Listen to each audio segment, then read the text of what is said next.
اور باقی ماشاءاللہ ہمارے ذکر و اذکار سے آپ کو نفع ہوا، خاص طور پہ جو ہے وہ جو تسبیح بتائی عبادت میں لذت کے لیے وہ آپ نے پڑھی، ماشاء اس سے عبادت میں اور ذکر میں ذوق اور لذت آپ کا بڑھ گیا ہے۔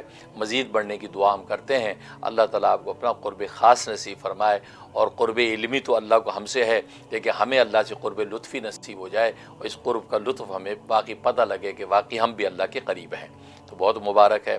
اور اس کے علاوہ ماشاءاللہ آپ نے اس میں جو ہے عجیبی کا نصاب پورا کر لیا ہے، سبحان اللہ۔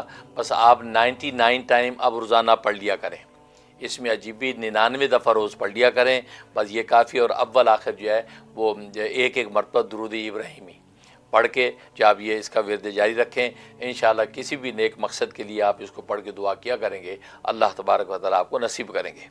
اور دوسرا آپ اس میں مجیبی کی اجازت مانگ رہے ہیں، بالکل دل سے اجازت دیتا ہوں، 1.25 لاکھ کا نصاب پورا کر کے اس کے بعد 300 مرتبہ روز پڑھیں، کمال کی چیز ہے، مستجاب الدعوات بن جائیں گے۔ اس میں مجیبی سے اللہ تبارک و تعالیٰ مستجاب الدعوات بننے کا بھی ایک کمال اور جو مقام عطا کرتے ہیں، اللہ تبارک و تعالیٰ آپ کو وہ نصیب فرما دے۔ اور ظاہر ہے کہ جس کو مستجاب الدعوات کا مقام مل گیا کہ جو مانگے جب مانگے اس کو ملے گا، تو سبحان اللہ، اور کیا چاہیے۔ اور مانگنے کا میں نے آپ کو بتایا کہ اللہ سے اللہ کو مانگو، اللہ سے اللہ کو مانگو، جب اللہ ہی مل جائے گا تو ساری کائنات آپ کے قدموں میں ہے۔ انشاءاللہ یہی اصل چیز ہے مانگنے کی، کہ اللہ سے اللہ کا غیر کیا مانگیں ہم، کہ غیر اس قابل نہیں کہ وہ مانگا جائے، ہاں اللہ سے اللہ کو مانگیں، جب اللہ مل گیا تو انشاءاللہ ساری خدائی قدموں میں ہے۔ آمین یا رب العالمین۔